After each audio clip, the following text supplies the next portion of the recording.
How's it going, everyone? I was gonna do kind of like an unboxing video, because I had this saw that I was really excited about. I mentioned it in one of my earlier videos. It was coming from the UK. It was a Dolmar. So before they merged with Fitchtel and Saks and became Saks Dolmar. And I just got it in today.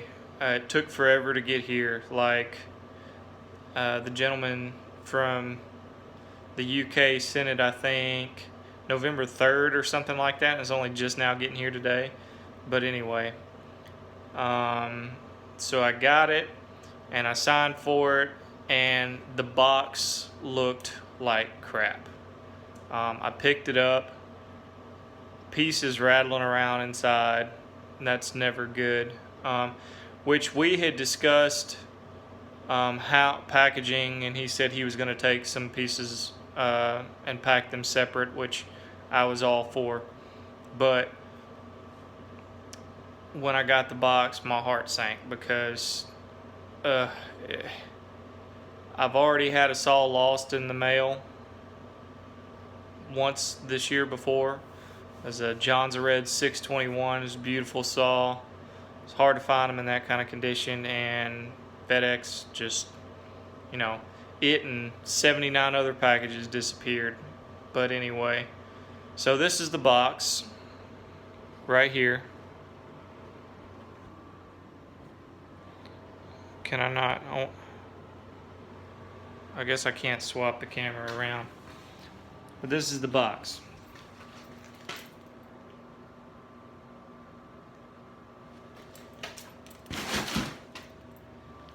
That it came in.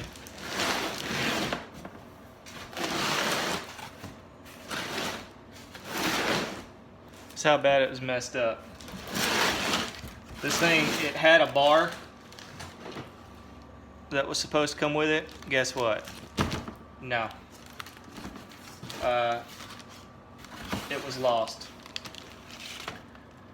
It literally, the only packaging that was left in it was the egg crate that my 044 is sitting on. Now, get this. This is the best part.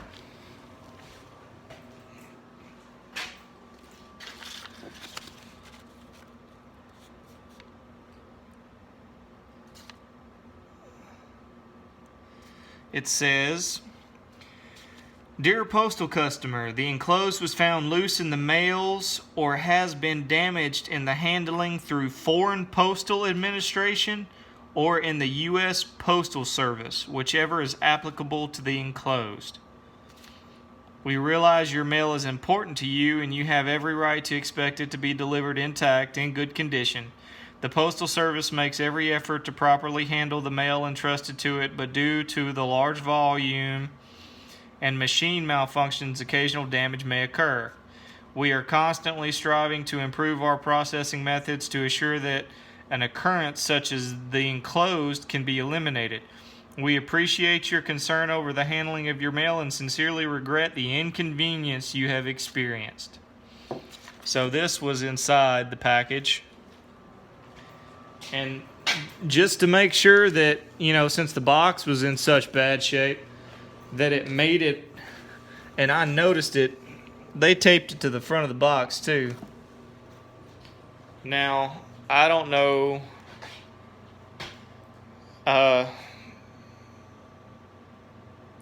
exactly what went down, but I can make some speculation. Chances are, customs, when it was being exported or imported, whichever one, opened the box at some point and could not be bothered to repack it how they pulled it out, stuck it back together, taped it up, sent it on its way. And because there's so much open space in the box, it just collapsed. And it damaged the saw. So this is the saw. It's still in really good shape. Sax Dolmar, or not Sax, it's just Dolmar 152. This was a relatively low hour saw. It's definitely seen some use, but still in really, really good shape for how old this saw is. This was already here. I knew about this. This little piece down here is broken, but that's not new. I can tell by how worn, and there's dirt and stuff in there, so that was already there. Now this is new. Here, where that broke. And how hard do you have to hit something to break it, to bend that spike like that? I mean, those things are pretty thick. But yeah, so it bent the crap out of that spike. Now, for the piece de resistance, they busted my intake manifold. I don't know if you can see it or not, but you see that line running through there? You can see it from that side better. Look at that offset. Look at that crack. You see it all across the top there. So needless to say, I'm a little frustrated.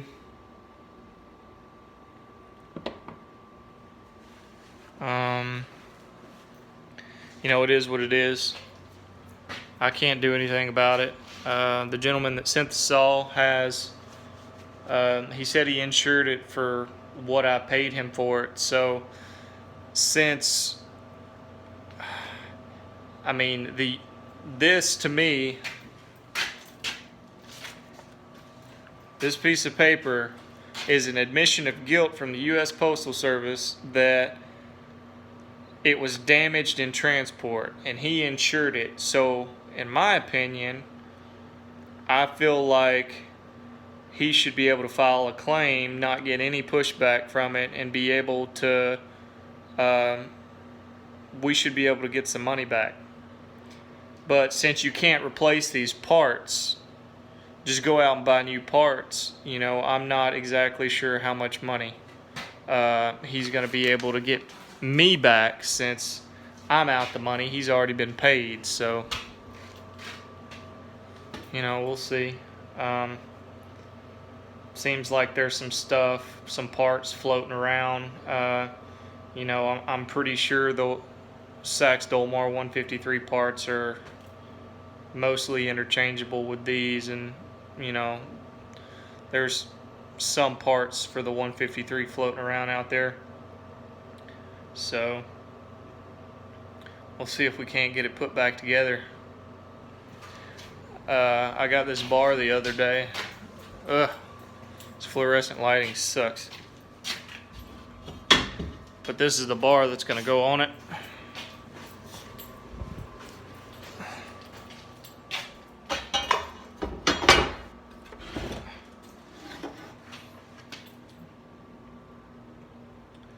It's a big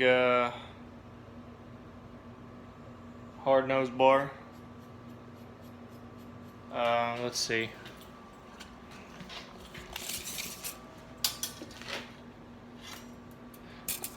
When I bought it, it said 30 inches. So yeah, about 30 inches. 30-inch solid nose bore. I can't wait to see my dealer's face when I bring this in here to get a chain fitted to it. They're gonna be like, what in the world is that thing? So that ought to be pretty entertaining. But yeah, that's my rant, man. I just wanted to put that out there because, you know, as collectors, a lot of us will purchase stuff from overseas. So, man, you know, it can happen. So just be aware. Be aware that it can happen. Be sure it's insured. Be sure it's insured. That's all I can say. All right. Well, I mean, I make videos all the time, so you know there will be a steady flow of videos in and out. Hopefully, that'll be one not too far away. So, um, that's all I got. Y'all have a good one. See you next time.